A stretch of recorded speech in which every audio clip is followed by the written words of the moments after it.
ఇలాంటి స్కీమ్స్ వచ్చినాయా? సంపరివారాన్ని సంగారెడ్డిలో ఇట్లనే లక్షలు కట్టించుకున్నారు. అయితే మొత్తం డమాల్ అయిపోతుంది.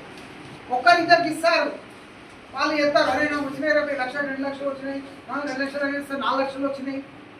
ఒక 10 మందికి ఇస్తారు, వాళ్ళందరూ చెప్పేసరికి అందరు తీసుకొచ్చి డబ్బులు ఇస్తారు వాళ్ళ దగ్గర. నెక్స్ట్ మంత్ కూడా కనబడదు. అంటే పబ్లిక్ ఎలా అంటే అత్యాశ, తొందరగా రావాలి డబ్బులు. అలాంటి స్కీమ్స్ జోలికి వెళ్ళకూడదు. మీరు మీ తల్లిదండ్రులు కూడా ఎక్కడికి వెళ్ళిస్తారు వాళ్ళు ₹1,00,000. సో అలాంటివి మోసపూరితమే కాబట్టి వాటి జోలించుకోకూడదు. అనేక రకాల స్కామ్స్ ఉంటాయి. There are different types of scams ఇవాళ వస్తున్నాయి మనకి. అయితే ముఖ్యమైన విషయం ఏంటంటే జాగ్రత్త ఏంటంటే ఈ ఎడ్యుకేటెడ్సే దానికి ఎక్కువ బానిసలు అవుతున్నారు, ఎడ్యుకేటెడ్సే మోసపోతున్నారు. పెద్ద పెద్ద డాక్టర్స్ ప్రొఫెసర్స్ వీళ్ళు లక్షలు కోట్లలో పోతున్నారు. మీరు పేపర్లో చూస్తున్నారా? ₹1,00,000 కాదు, ₹1,00,00,000, 32 కోట్ల రూపాయలు పోయినాయి ఇవన్నీ. సో ఎలా అంటే ఇన్వెస్ట్మెంట్ స్కీమ్, దీంట్లో ఇన్వెస్ట్ చేస్తే మీకు డబ్బులు వస్తాయి.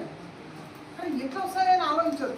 పోనీ ₹1,00,000 పెట్టిండ్రు, 2 లక్షలు ఇస్తాడు ఒకసారి, ఇంకా పెట్టండి.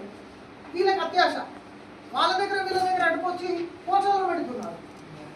ఎప్పుడైతే డబ్బులు డ్రా చేసుకుందామంటే మీరు డ్రా చేసుకోవాలంటే దానికి GST కట్టాలి, దానికి ఇది కట్టాలి, దానికి IT కట్టాలి, ఇంకా 5 లక్షలు కట్టండి, ఇంకా 10 లక్షలు కట్టండి, ఇంక 20 లక్షలు కట్టండి, ఇట్లానే అంటుంటారు. అది ఎప్పుడు డ్రా చేసుకోలేదు. అప్పుడు తెలుసుకుంటారు అయ్యో డబ్బులు వస్తలేవు కదా అని. Then they will approach the police.